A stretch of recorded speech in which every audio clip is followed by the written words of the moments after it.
Hey guys, tonight, we drift just a little too close to the edge of reason. You float in low orbit above a singularity, yes, that kind. A black hole, not the poetic kind you write sad poems about, or the metaphorical ones that eat your attention span. No, this one is a real-life cosmic garbage disposal, humming with a hunger that feels oddly personal. Your ship glides in a slow, methodical loop around it. You're not here to fall in, obviously. You're here to monitor record log some things, and very specifically, not get devoured by a gravitational doom swirl. You have one job: don't mess up the trajectory.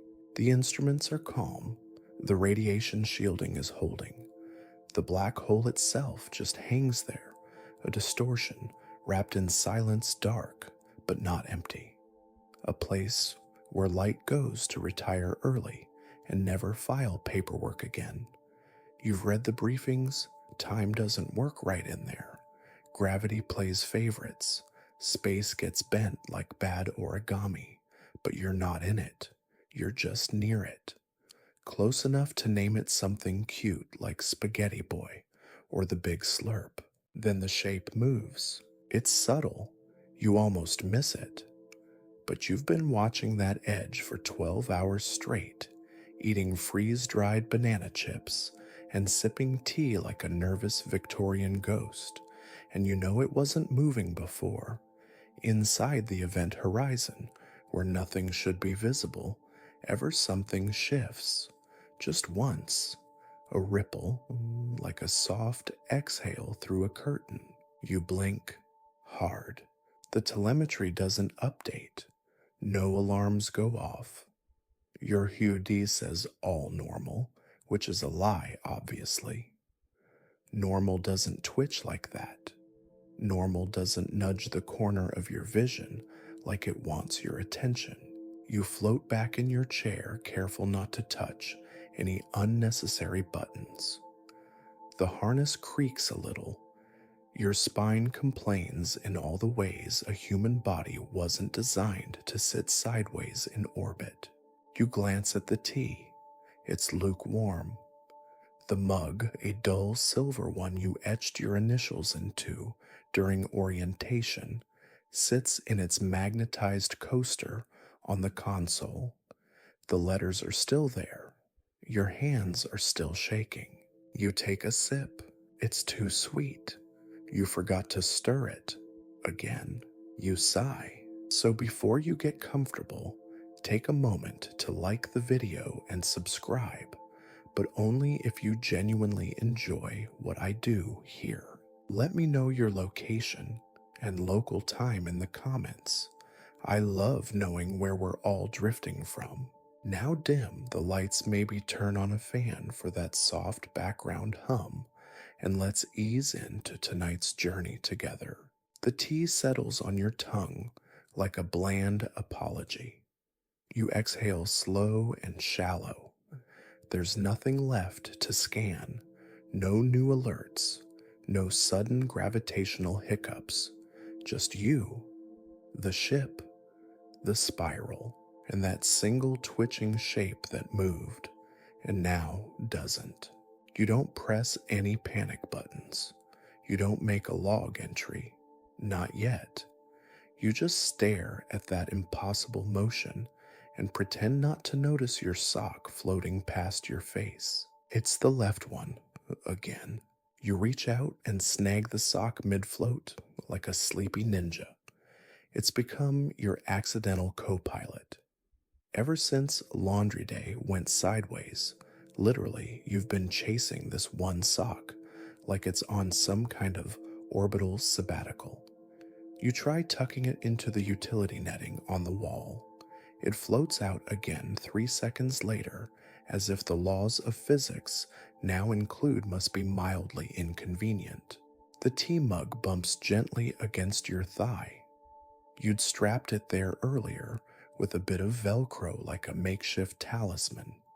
It spins lazily now, catching the soft glow of the console. The light here is always dim, like the ship's trying not to wake up the dark outside.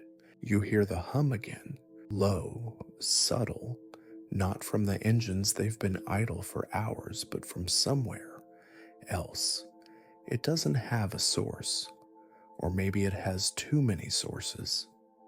It vibrates through the floor panels up your spine and lands behind your eyes like a headache that hasn't decided what kind it wants to be. You press your palms together, then apart, just grounding yourself.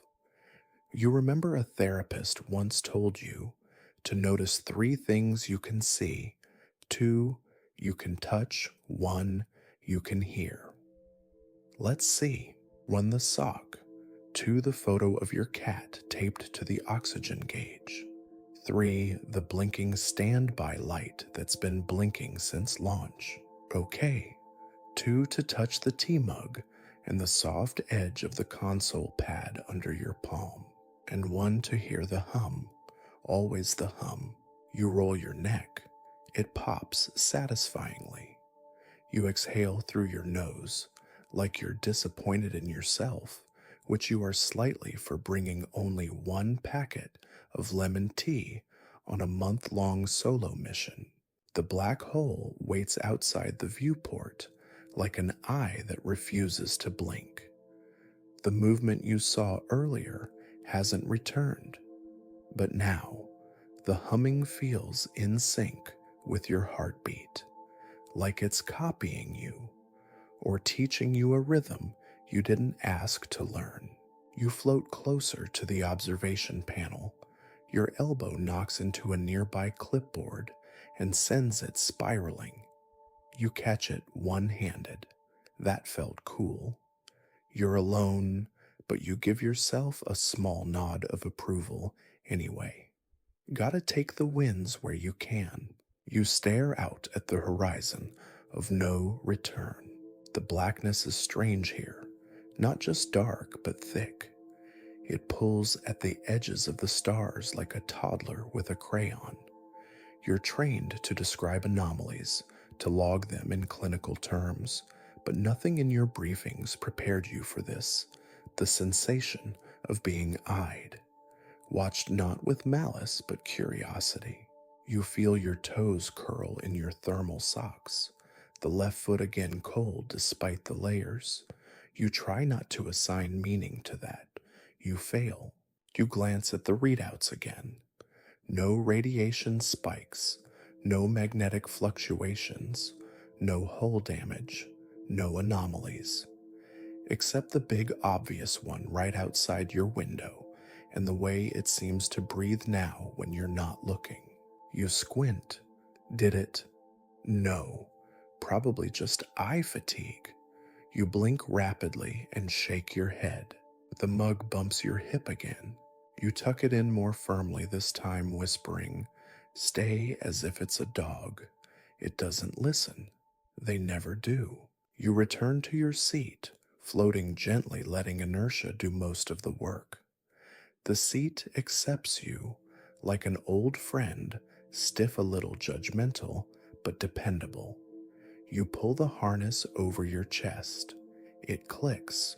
You glance at the small photo on the panel beside your console. It's your alley cat from Earth, the one you used to feed behind the recycling bin outside your building. She had one eye that never looked quite right. Her name was maybe Pudding. You never officially named her. She didn't care. She only meowed when you were late. You touch the photo just a tap. The plastic cover crinkles beneath your fingertip. You look back at the viewport. Still, utterly still, but the hum continues curling up the back of your skull like fog. It's not frightening, not really. It's more like you're being invited, not in a come closer and be devoured sort of way. More like, hey, it's okay to wonder. The sock bumps your face again. You sigh, pull it off your forehead, and stuff it down into the storage pouch next to the protein bars. It wriggles free, almost instantly determined to continue its low orbit rebellion. You let it. The ripple happens again. You're staring at the event horizon because what else is there to do at 0342 ship time when the pudding tube won't thaw and the sock has entered hour 3 of free flight, and it moves. Not the black hole, not really, just a wrinkle, like someone gently tugged on the surface tension of nothingness. And this time, you're ready. You press the manual capture key. The external scanner catches nothing. The telemetry shows 0 deviation. The backup logs mark a smooth continuation of space-time, which, as you now understand intimately, is a lie. A professional lie. The kind made by hardware that wants a raise but doesn't know how to say it. But you saw it. You felt it. It wasn't dramatic. Not a swirl or a flare or a big theatrical space belch. Just a twitch. Like when someone breathes in sharply before deciding whether or not to say your name. You tap the console. Nothing wrong. You tap it again. Still nothing. You float there, socks, uneven caffeine levels, tragic holding a lukewarm mug, like it might offer emotional support. The liquid inside doesn't move, but your hand does, slightly, with the beat, because now the hum is definitely rhythmic. It has a pulse, a tempo, slow, low, persistent. Like whale song played through an old speaker at the bottom of a pool. You start unconsciously tapping your thumb against the mug in time with it. Then you stop because you realize the ripple, it matched that beat. You close your eyes and the ripple keeps happening every 36 seconds, give or take. A distortion that shouldn't be possible coming out of a black hole. Everything you've learned, everything your training beat into your brain says that's not how black holes work.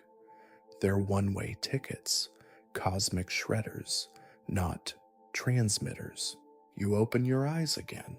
Outside the event horizon ripples one more time, and this time you swear something glints at the center, just briefly, just enough to catch the light that shouldn't exist there. You mutter, "That's not ideal," into the silence. Your mug doesn't respond. Rude. You reach for the scanner logs, pulling up the last 5 minutes. The waveform looks boring, uniform, smooth, until one tiny blip. You zoom in, enhance again. Not because you think it'll help, but because you've seen too many old movies, and it feels like the thing you should do. There it is, a micro oscillation in the field strength. 0.001 variance. Not enough to trip the sensors, but enough for you to know something's twitching back. You press your forehead against the cold glass of the viewport. It fogs instantly. You wipe it with your sleeve. The fog disappears, but the hum gets louder. You look down at your lap. Your spoon is missing. You look left. It's hovering about 3 feet away, gently bobbing in time with the ripple, like it's dancing or waiting to be called back. You reach for it, slowly, carefully.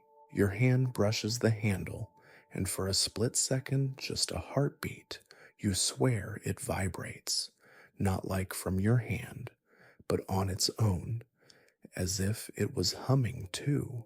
You yank it back and tuck it under your leg. Spoon security protocol engaged. You float back toward the main panel. You feel it in your chest now. That pulse, not yours, not the ship's, something else. And the ripple happens again. 36 seconds. On the dot. You start a timer. You don't even pretend you're not creeped out anymore. But a very small part of you, the part that once got excited over radio static, that turned out to be weather balloons feels something else too, curiosity. And that's when the console blinks, just once, then goes still again. No alerts, no updates, just the blinking cursor in the manual log, and the black hole, twitching, breathing, sending signals. You whisper, "Okay, you have my attention." Because really, what choice do you have? You stare at the blinking cursor. It's the kind of blink that feels sarcastic, slow, steady, like it's waiting for you to say something first. You raise an eyebrow at the console, being a loyal bureaucrat of the cosmos, blinks back without offering any actual answers. You tap the side of the screen gently. It makes a satisfying little thunk. You tap it again, not because it's frozen, but because you're starting to feel like a character in a bad space sitcom, and this is the only punchline left. The cursor stops blinking. You pause. Then it moves on its own. So, hello? Your spine stiffens. That's not a system function. You didn't type that. You didn't think that. At least you don't think you thought it. But then again, you did just drink tea brewed from a powder packet that expired 2 Martian years ago, so maybe hallucinations come in polite lowercase now. You wait. Nothing else appears. You hover spoon back under your thigh like some kind of space dagger eyes flicking between the console and the viewport. Then the lights flicker, just once, softly, like a breath you didn't know the ship could take. You've experienced malfunctions before, a spark in the waste recycler, a misfire in the air refresh. One time the coffee rehydrator sprayed directly into your ear canal. But this is different, because now the lights flicker again. A rhythmic pulse, not urgent, not a warning, just curious. You whisper hi to the air, immediately regret it. The sound seems to hang there a little too long. You look back down at the console. Kicks. Do you see me? You blink. Then, because you're alone and drifting next to the universe's most expensive do not touch sign, you type back. Yes. A pause. Sixter's good. The cursor rests. No typing, no motion.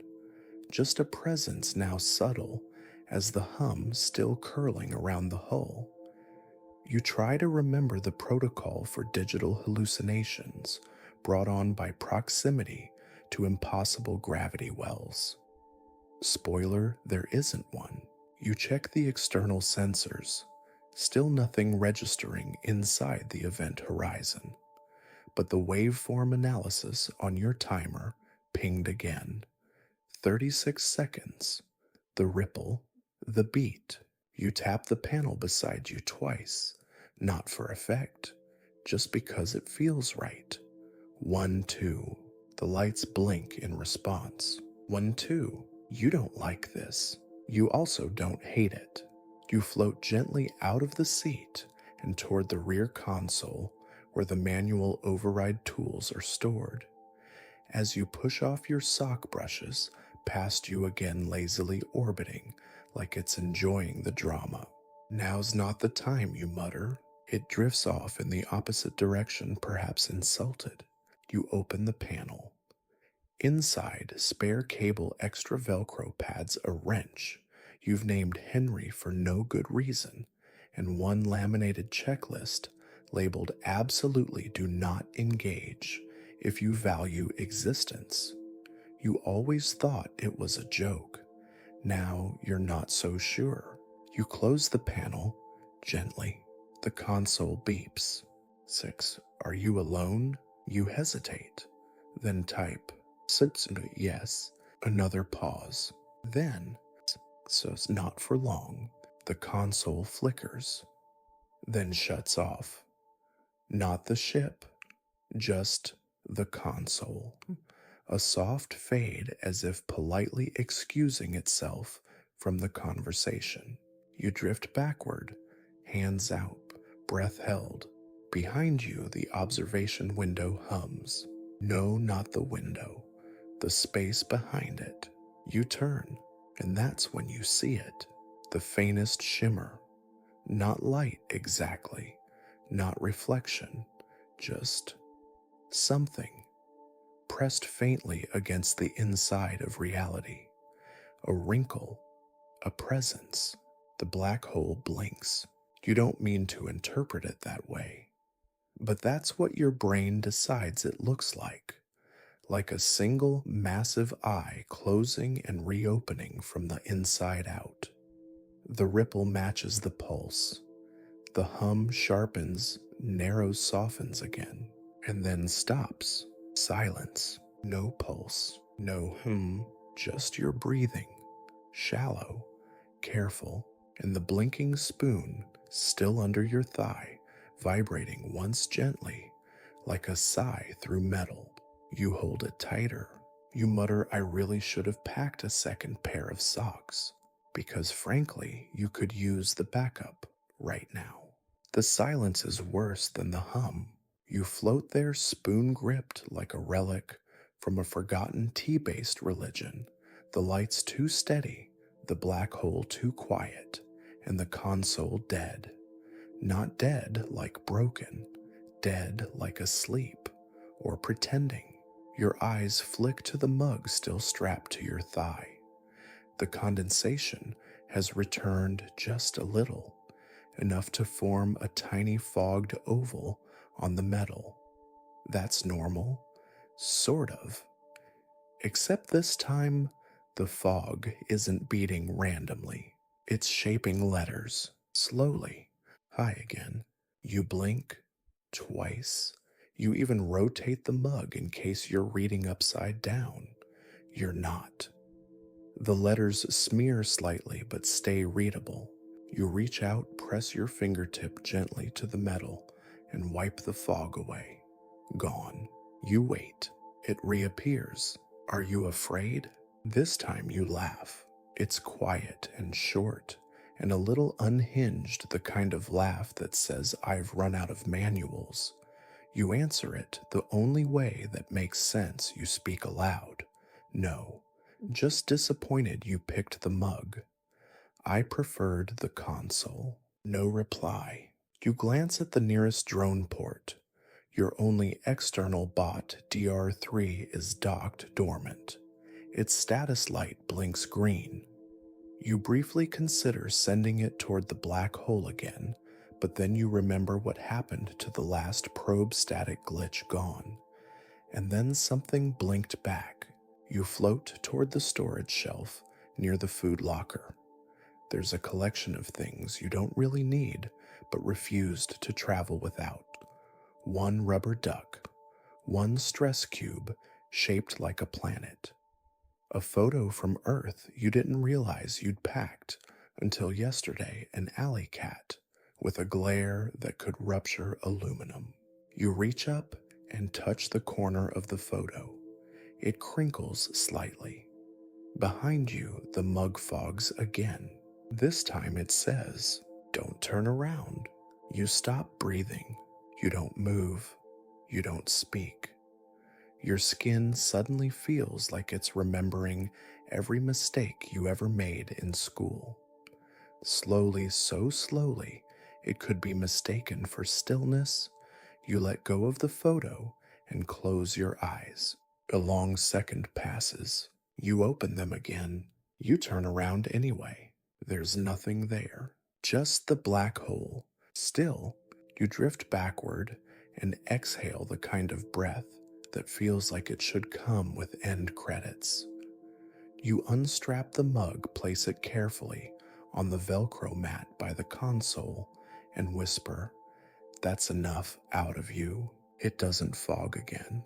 Instead, the lights blink once, and a soft chime plays from the internal comms, the one that usually signals external data packets. You frown. You haven't received a packet in 4 days. You glide to the console, still dark. You tap it. Nothing. You hover. Wait. Then the speaker clicks softly like a throat clearing in the next room. A voice comes through. Yours, but not. Not quite. It sounds like you if you'd grown up in a cave made of echo. The cadence is right. The tone is familiar, but it's stretched, softened, older. Stop looking for it, the voice says. Then silence. You stare at the speaker. No replay function, no log. It was a one-time thing. You drift backward again and reach for the spoon. It feels warmer now. Not hot, just human warm. Like it's been in a pocket. Except you haven't put it in your pocket. Not yet, but you will. You feel a chill crawl across your back. You reach around slowly. Your left sock is missing again. Of course it is. You close your eyes and whisper, okay. Okay to what, exactly? The spoon, the foggy mug, the black hole gently mimicking human communication protocols. You don't know. But you know this something's not just inside that singularity. It's watching, listening, and now writing, which is impressive, all things considered. You glance back at the mug. It now says, your move. You stare at the mug like it owes you rent. Your move, it says. Like this is some kind of polite interstellar chess match, and not, a solo survey mission that has rapidly evolved into a sleep-deprived existential standoff between you and a hole in reality. You mutter fine. Then you do something completely irrational.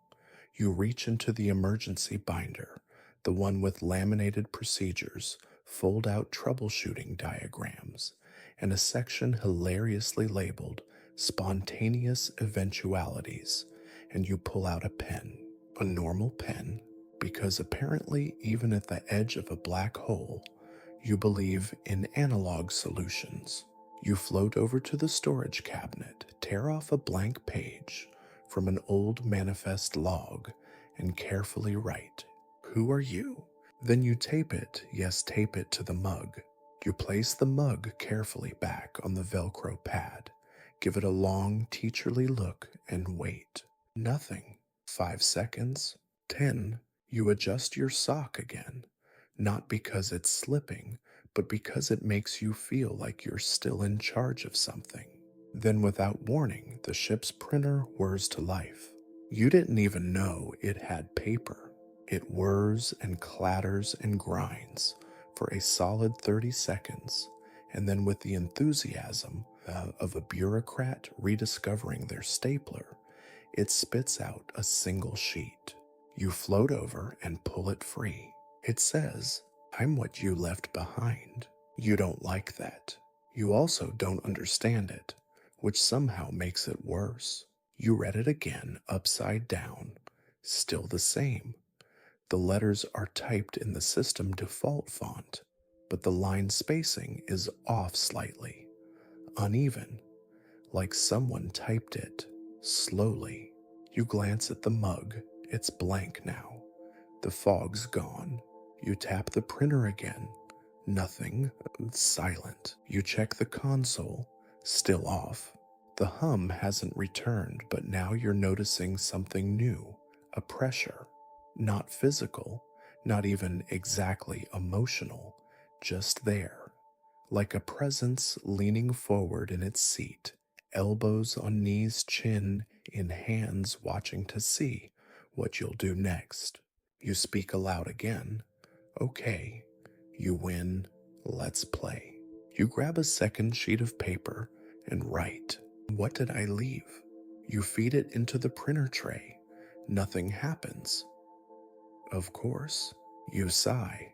Float back to the chair. Sit. The spoon bobs into view again. You gently pin it down with your palm. It doesn't resist. The lights dim, not flicker, not fail, just dim, as if the ship has decided ambiance is part of the conversation now. You stare out the viewport. The black hole hasn't changed, but it feels different, deeper, like it's inhaled something it didn't know it needed. You close your eyes. When you open them, there's a note in your lap, typed. You didn't hear the printer. You pick it up. You left the part of you that listened. You exhale a slow, measured breath. Okay, now it's personal. You float back to the food locker and retrieve an unopened protein bar, strawberry oat crunch, your least favorite.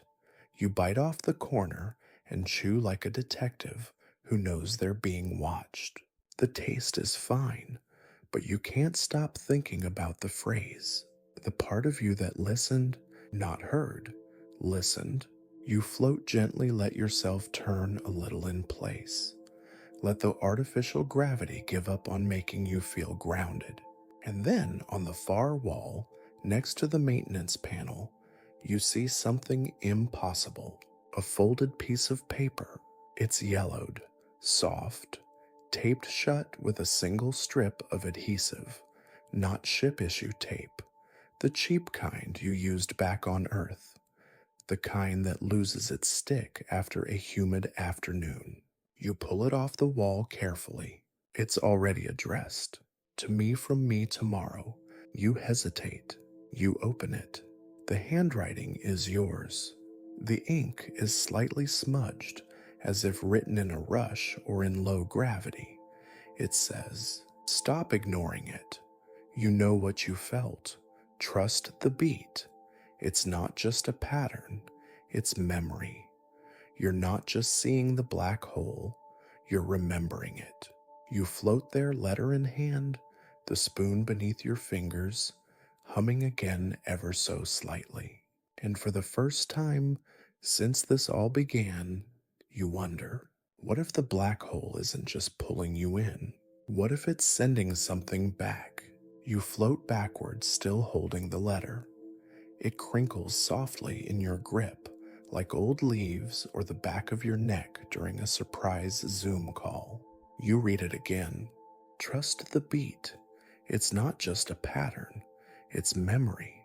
You stare at the paper, like it might clarify itself if glared at long enough. It doesn't. Of course not.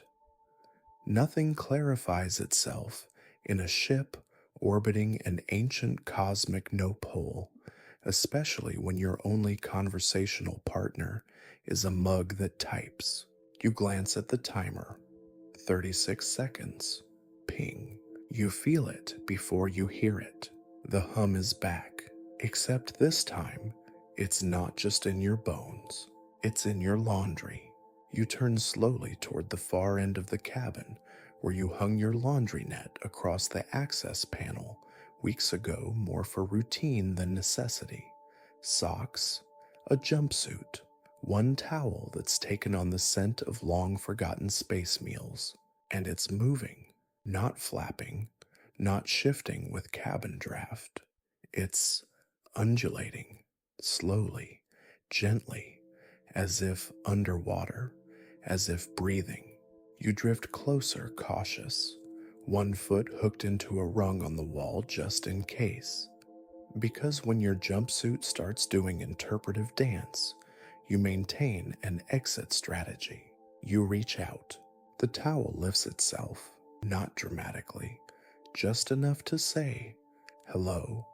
Yes, we're sentient. Now would you like to talk about time?" Beneath the towel, nestled among two rolled socks and a sad, crumpled protein wrapper, is a small object that should not be there. Your backup emergency spoon. You didn't hang it there. You haven't seen it since pre-launch packing, where it was neatly zipped into your ground kit, and according to your own hands, that's never made it onto the ship. You pick it up slowly. It's warm, warmer than the air, and it vibrates with the same soft rhythm you now associate with the black hole's pulse. 36 seconds. You hold the spoon in one hand, the letter in the other, and feel briefly like you're holding a left and right truth, each unsure if they're supposed to exist. Behind you, the sock escapes again. Of course, you let it float. Instead, you focus on the window. You turn toward it, deliberately expecting the now familiar nothingness. But the black hole is different. Subtle but different.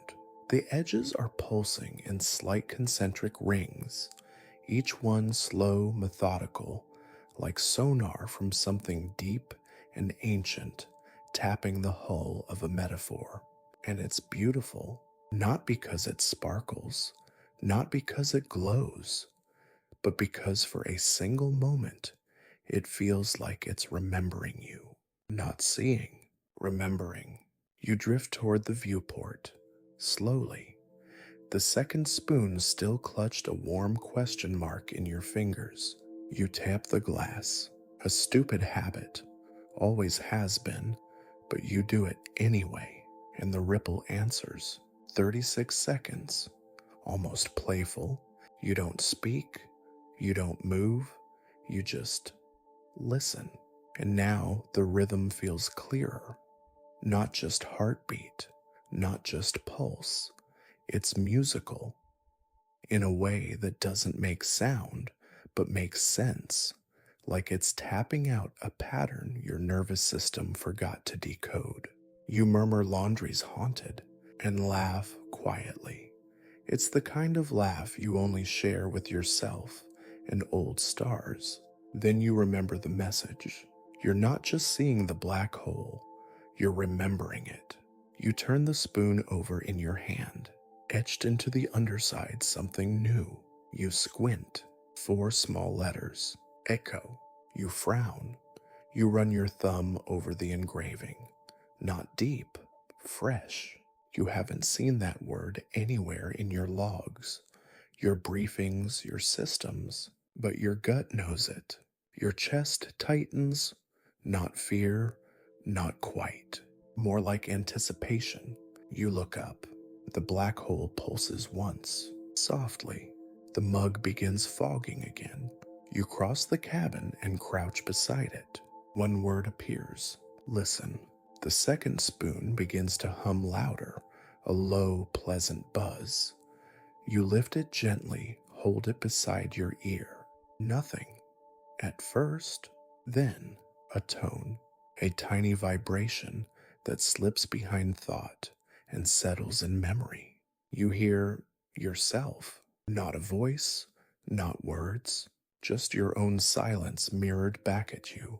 Paused, played again and again, and now suddenly you're not so sure this black hole is just pulling things in anymore. You're starting to wonder if it's editing. The spoon hums in your hand like it's remembering an old song when you didn't know you knew. You close your eyes and just let it play. No words, no melody, just a vibration that folds softly into your ribcage and settles in the hollow behind your sternum. It feels familiar, which is impossible. You've never been here before. You've never been near here before. And yet something about the rhythm, the spoon's subtle trembling, the black hole's 36-second heartbeat feels like déjà vu wearing a lab coat. You float gently toward the console. Still dark, still stubborn. You nudge it with your elbow. It flickers once, fizzles, then faintly just for a breath. Echo mode engaged. You blink. Excuse me. The words vanish. The console returns to darkness, as if it never tried to help, as if you imagined it. You look at the spoon again, still warm. You say aloud echo mode. No response, but you feel it now. Not in your ears, in your teeth. That soft hum travels through the spoon's handle and into your jaw, like you're holding onto a tuning fork for something bigger than sound.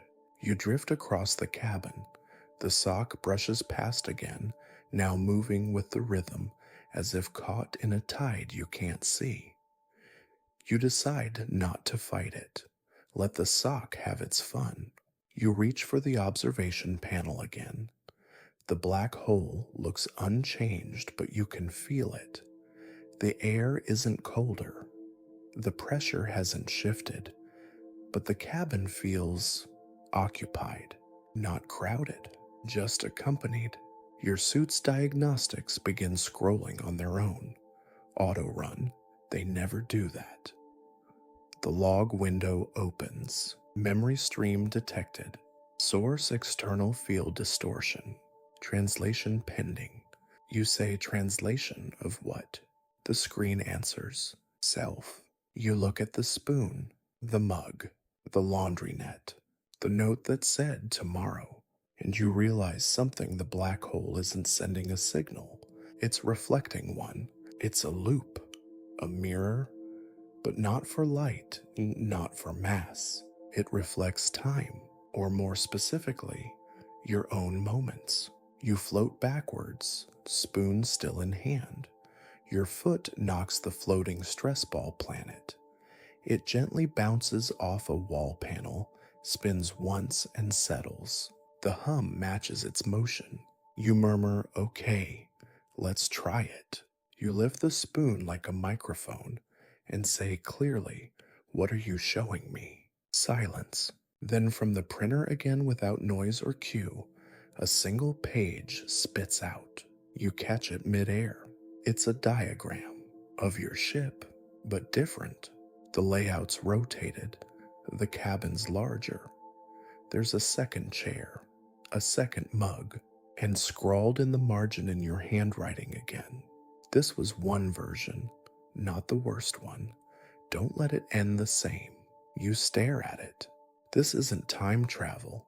It's not future you sending a note back. It's not a message from some alien force. It's your own potential, reflected through something that remembers everything at once. A memory echo of who you could be, of who you were, a pocket of collapsed possibility stored in gravitational stasis, waiting. And you've just tuned in. The printer whirs again. This time, it's an old photo, one that doesn't exist. You and your cat. But she's older. You're older. You're smiling in a way you've never smiled wide, full unburdened. And behind you, the same metal walls. This ship, but warmer, lit like a home. You exhale. You let yourself float back into the center of the cabin. The hum doesn't scare you anymore. The beat is still there. You look at the second spoon, then at the photo, then back at the window. The spiral pulses once more. This time, it doesn't feel like a ripple. It feels like a welcome. You hover in place, both spoons tucked awkwardly into the same utility strap, like a dual-wielding kitchen knight, unsure whether to battle the universe or stir it gently. The hum still pulses 36 seconds, like clockwork made from dreams. You drift toward the rear hatch, not because you plan to open it. You like your atoms right where they are, but because something's been bothering you. A memory, or maybe a mismemory. You check the inventory clipboard hanging next to the hatch. Pages flutter slightly as you flip through them. Thermal rations check. Battery tools check. Manual toothbrush you never use check. But at the very bottom of the manifest, a line you don't remember typing. Echo response unit offline 1, listed 1 missing. You blink. Flip the clipboard over. Check the date. It's stamped yesterday. Your ship doesn't do retroactive updates. You're not even connected to command. You're on blackout. Anything that updated came from inside. You mutter, not great. The lights flicker gently, almost like they agree. You glide back to mid-cabin, where the cat photo has begun curling at the edges. A strange detail you didn't notice before: in the reflection on the viewport glass behind your future self, there's a second figure, blurred, hard to see, but distinctly you. You check your reflection now in the same window. No one else. Yet, the cabin feels a degree warmer. You tap the glass again, and the black hole blinks. A single ripple expands outward, not from the edge but the center. A perfect, impossibly round ring of distortion that slides through space like syrup through water. You swear it reaches the ship, nudges your bones, then passes straight through. Your suit vibrates softly. Your comm's earpiece hisses. Then a voice, yours, but tired, like you stayed up too late telling secrets to something that doesn't sleep. We made it farther, this time the voice whispers. You grip the spoon instinctively. Farther, no response, just static. Then faintly a beep, the kind the ship makes when a docking request pings. But you're alone. You are alone, right? You open the sensor panel. One contact. External object close proximity. No transponder, no heat signature, but there's mass, size identical to your ship, movement 0 relative velocity, like it's docked. But you didn't hear anything. You check the visual scanner. It shows your ship twice. One is real, one is echo. Same scuffs, same damage pattern on the solar panel, same ridiculous cat sticker you placed on the fuel cap out of boredom on day 2. You float back. The photo, the message, the phrase "don't let it end the same." You stare at the twin ship through the scanner. It just hangs there, still waiting. You say, barely above a whisper, "Is this my future?" No answer. Just a second spoon now vibrating in perfect sync with the hum. You place both on the console side by side. They spin slowly. Spoons don't spin in 0G unless nudged, but these are nudging each other in rhythm, echoes, reflections, versions. The printer coughs again. You drift over. One line. You can still choose. You float backward until your shoulder bumps the ceiling vent. The air circulation hum joins the black hole hum in an oddly comforting stereo. The twin ship doesn't move. The socks have stopped floating. The spoons spin in tandem, and the black hole, still watching, still remembering, waiting for you to respond. You float in the middle of your cabin, flanked by 2 mildly possessed spoons and a black hole that apparently moonlights as your cosmic reflection therapist. You glance again at the scanner. The twin ship is still there, still silent. Still you. You drift closer to the panel, hoping for some hint of movement, a blink back, anything, but it's a perfect mirror. Even the sock taped to your ceiling vent. Long story involving protein bar condensation and very poor aim is there. Except in the echo ship, the sock is missing. And that's somehow worse. You type into the manual log, "Is it safe to approach?" The log blinks, then types back line by line. Safer than pretending it's not you. You squint. Rude, you whisper. Still, fair. You adjust your thermal collar and reach for the tether kit. It's not standard procedure to EVA while docked to a duplicate of yourself, reflected through time-hungry space-time soup, but you're well past standard. You suit up. It's slow going. Every clip, every strap, every check feels heavier than it should, like the ship is reluctantly letting you go. The cabin hums softer now, like it's holding its breath. You clip the tether to the airlock. Pressurize. Check. Helmet on. Visor down. You murmur, "Here goes nothing," then pause, which is probably what I'll find. The hatch hisses open. Cold air greets you like an old roommate, familiar, vaguely hostile. You pull yourself out, careful, methodical boots gripping the handholds. Outside, the void is silent.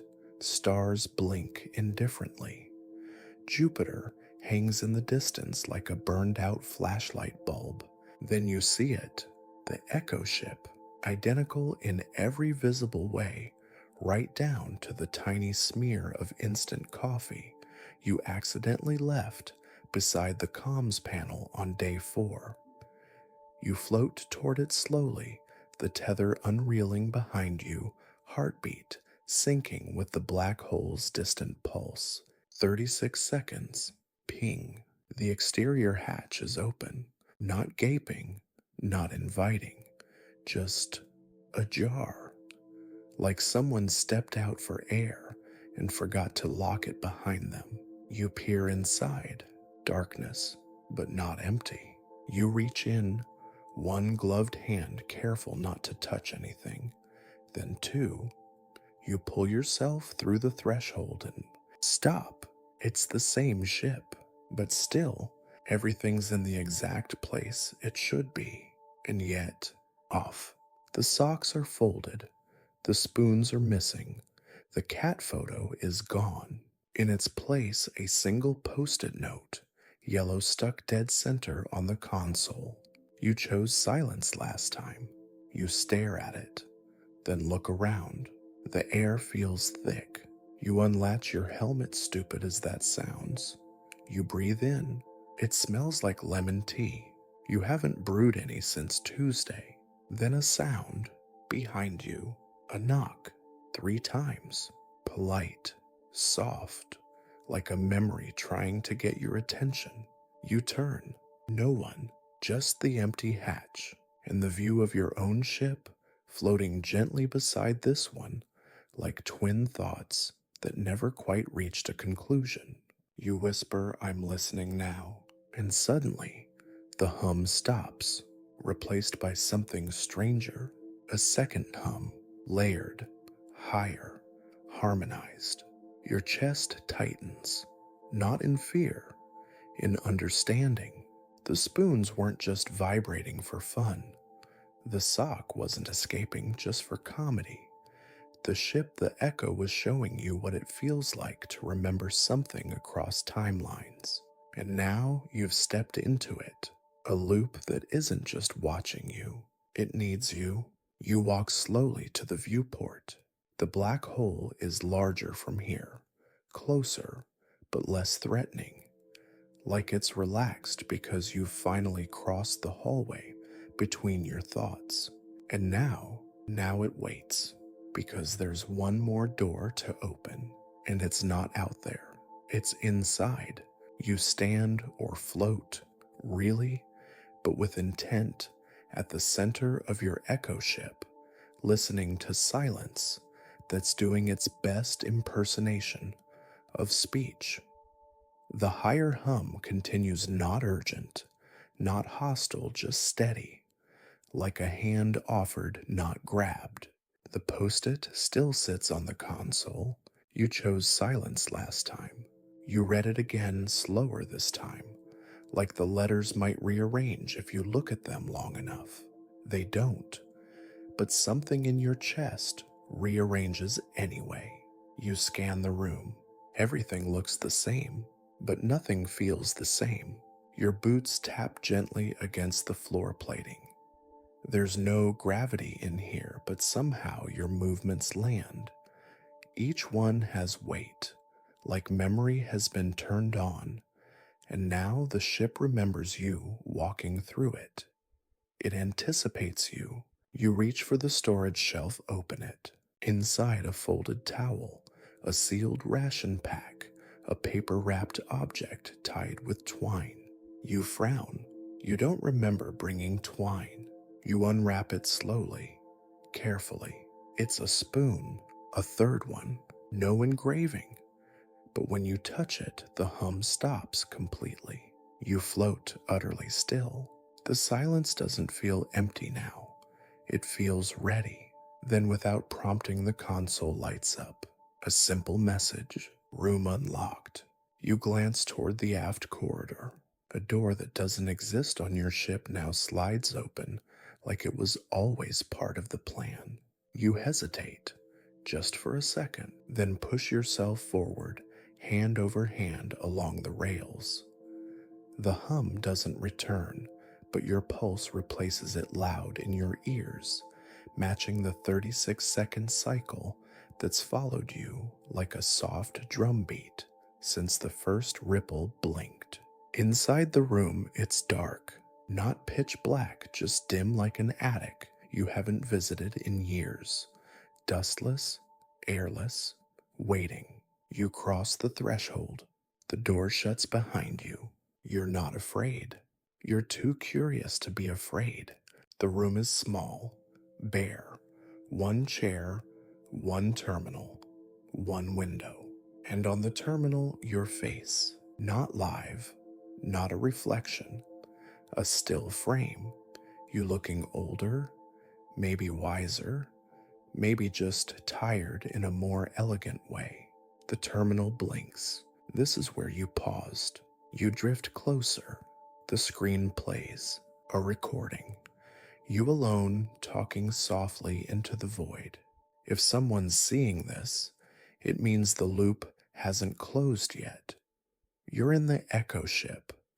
That means you made it, or almost made it. I thought maybe I could anchor something here, something stable, a version of myself that wouldn't let go. The you on the screen glances down, then laughs quietly. I wasn't wrong, just early. The feed cuts, and in its place, another message. You have one choice left.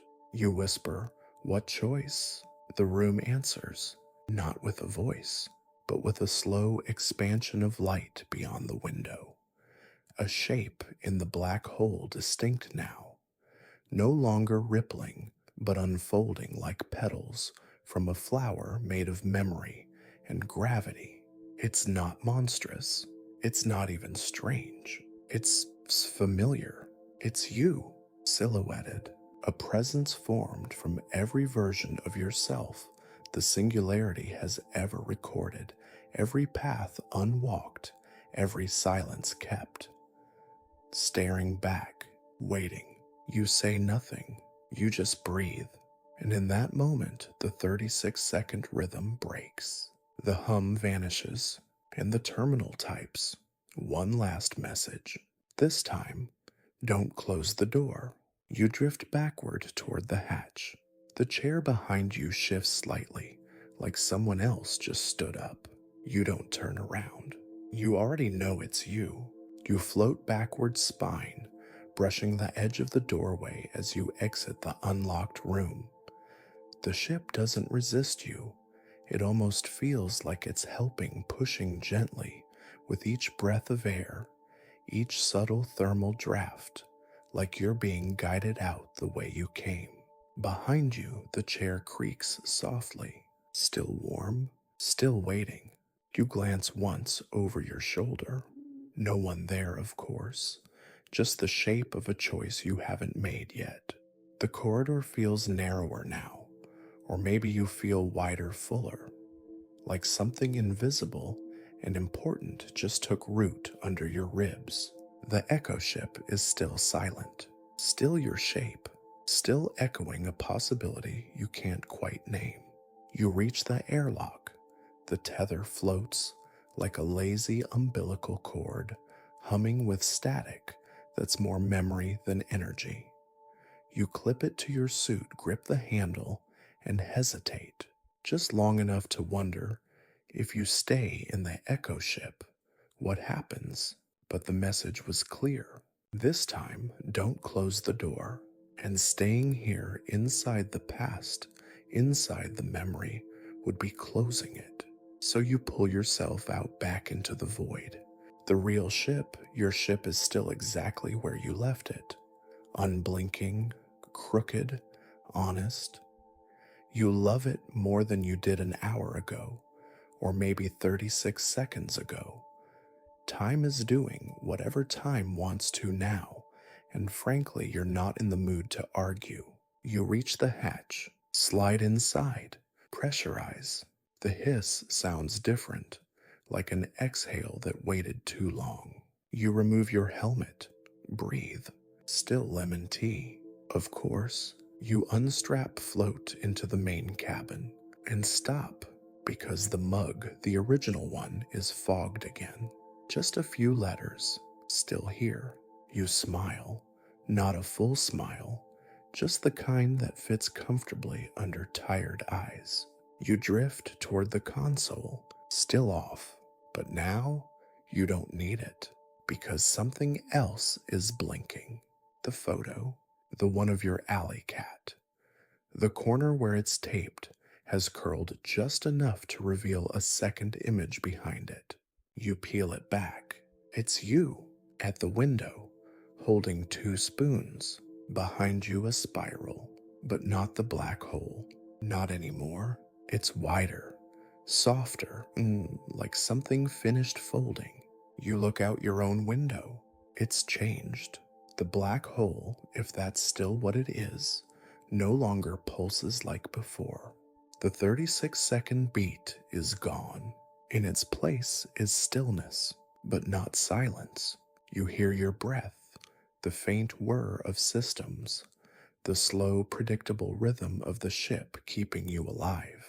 And somewhere under all that, the feeling of presence, not staring, not demanding, just with you. You float toward the console, pick up both spoons.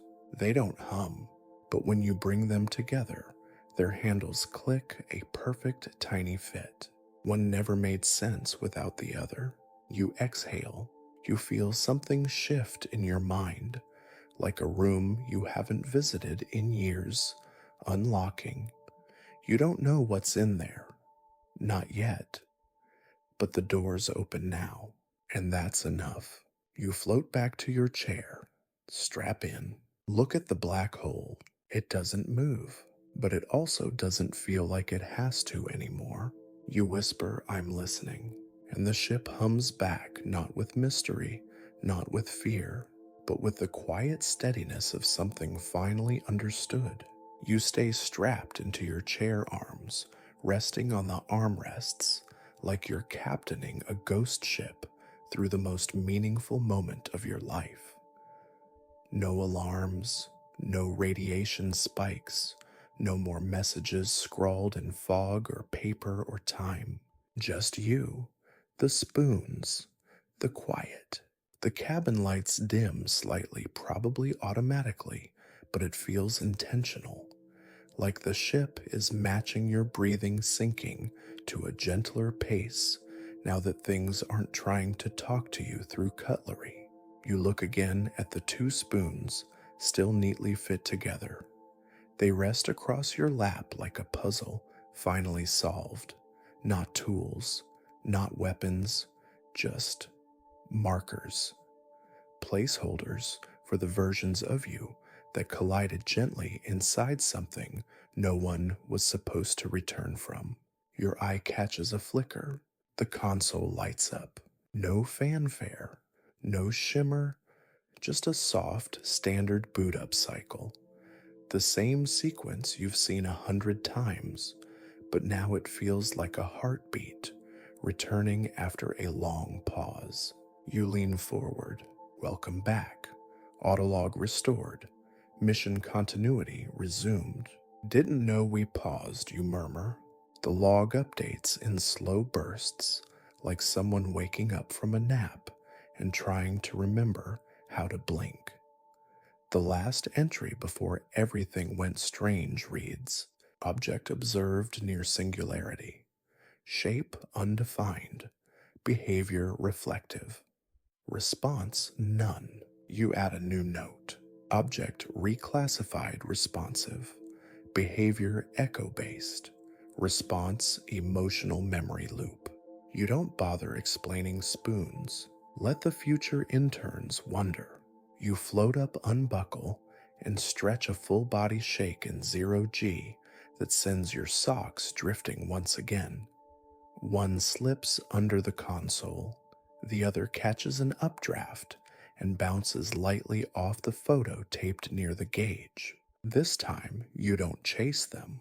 Let them orbit, your past pretending to control everything. You move toward the galley, not because you're hungry, but because muscle memory says post-existential reckoning demands hydration.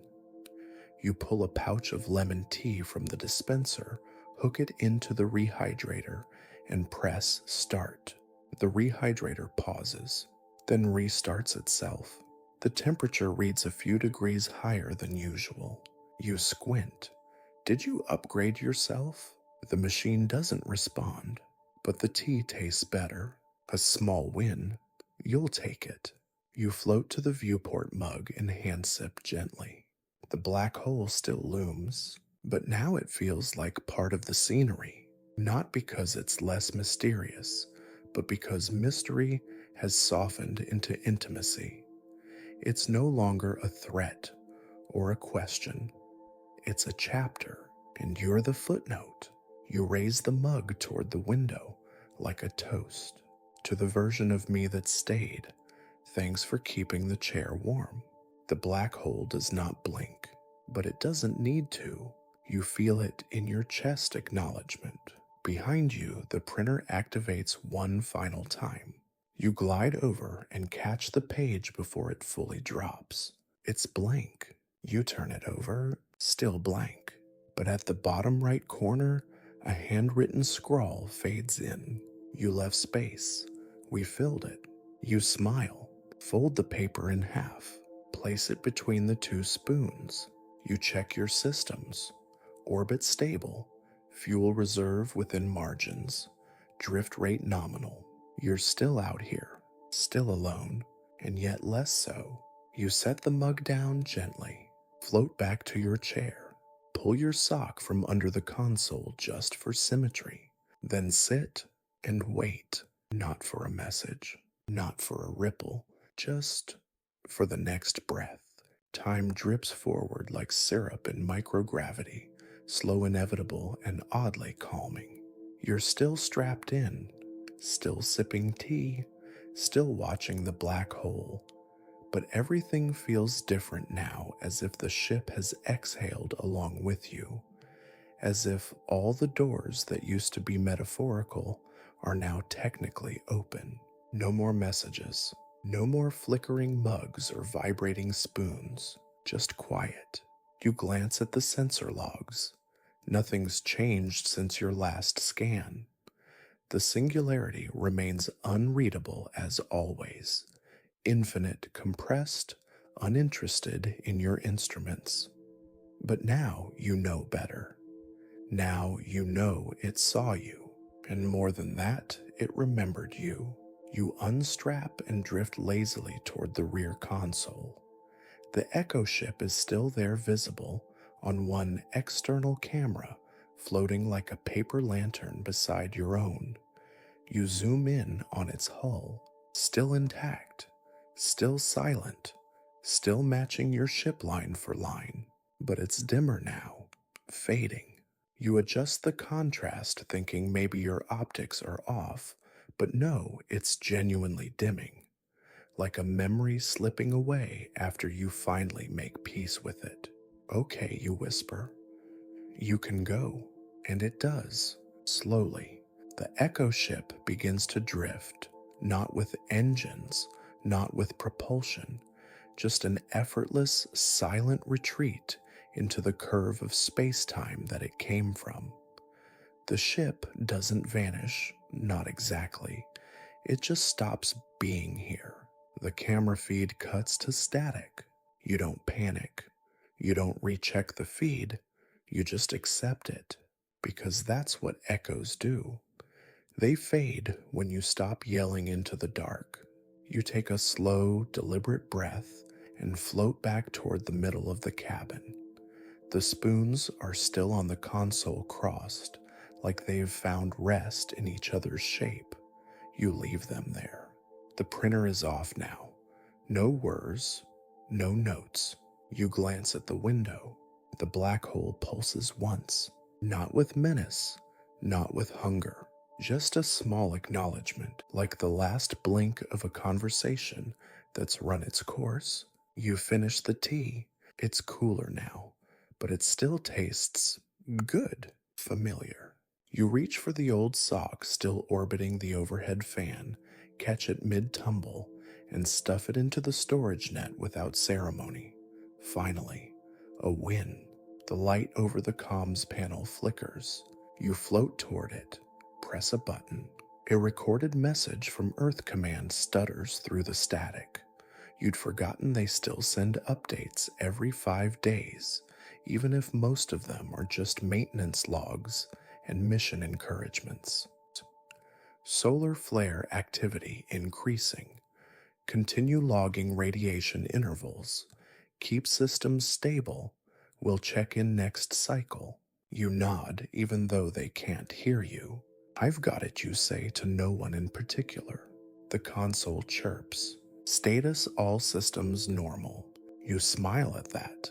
Not because it's true, because it feels true. You pull out the small manual you've ignored for most of the trip. Not the ship's manual, your own journal. A tiny battered notebook filled with half-written thoughts, doodles of Kat's grocery lists from Earth, and a single page titled, "If I Ever Come Back Different." You read it, then tear it out. You don't need that version of yourself anymore. You open to a blank page. Write a new title. "If I Choose to Keep Listening." Then you pause, and for the first time, all mission, you don't write anything underneath, because for once, it's enough just to feel the page under your fingers. You close the notebook, strap it to your hip, float once more to the window, arms folded, eyes soft. The spiral stretches out before you, no longer devouring, no longer asking, just there, existing, like you. You don't check the timer anymore.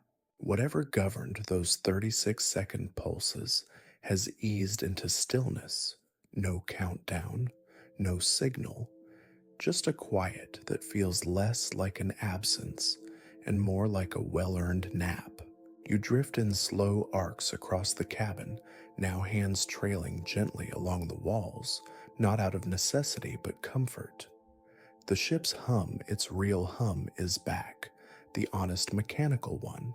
Life support systems, thermal balancers, oxygen scrubbers, all clicking along like nothing profound just happened. But you know better. And the ship knows too. Every surface feels warmer somehow. Not temperature exactly, just presence. The kind of warmth you get when someone remembers your name after years apart. Or when a place that was never quite home suddenly is. You settle into your chair one last time, secure, steady. You let inertia do most of the work. Your knees bump the console softly, and you don't even flinch. Outside, the black hole has changed again. Not in shape, not in science, but in spirit. It no longer feels like a mystery demanding resolution. It feels like an old story you've heard 1,000 times, but only now understood. You raise your mug to it, empty but ceremonious. Thanks, you say. The spiral twitches once more. No ripple, no echo, just closure. You glance across the cabin. The spoons remain on the console, intertwined, unmoving. The sock finally stays where you placed it. The photo of the cat flutters once, like it might leap off the panel and curl in your lap, but it doesn't. It stays, and so do you. You don't need to report this. You'll log the data, sure, but no one would believe what really happened anyway. Or they'd believe the wrong parts. The visual distortion, the hallucination theory, the magnetocognitive field bleed. They'll run simulations, and say the system glitch caused a false anomaly. Let them, because this wasn't about data, it was about you, about all the versions of you drifting just beyond the edge of memory, waiting to be seen, heard, felt. It was about making room for silence and choosing not to close the door this time. You shift in your seat, exhale, let your eyes close, not because you're tired, but because you finally can. And in that stillness, right at the edge of sleep, something unfolds behind your eyes. Not darkness, not stars, just peace. And a distant voice your own may be saying, "You're already home." So now, if your eyes are heavy, if your breath is slow, let it stay that way. Let your limbs float just a little lighter beneath the covers, like you're weightless in your own quiet cabin. Nothing pressing, nothing chasing, just the steady hum of systems older than memory, more patient than time. The black hole is still there. Of course it is. But it's not waiting anymore. It's not echoing anymore. It's just being. And so are you. Whatever ripple passed through you tonight, whatever shape you saw in the dark, whatever voice flickered through spoons and silence, it wasn't trying to scare you. It was trying to return something, a rhythm, a reminder that even at the edges of the most impossible places, you're never really alone. The hum of the ship fades into the background now, just another lullaby. The flickering light of the console drifts behind your thoughts, gentle and slow. No more messages, no more puzzles, just the sense that something saw you out there in the dark and nodded. So rest now. Let the spirals spin. Let the versions of you drift gently into quiet, folded neatly like paper dreams. You're here, you're whole, and you're finally listening. Sweet dreams.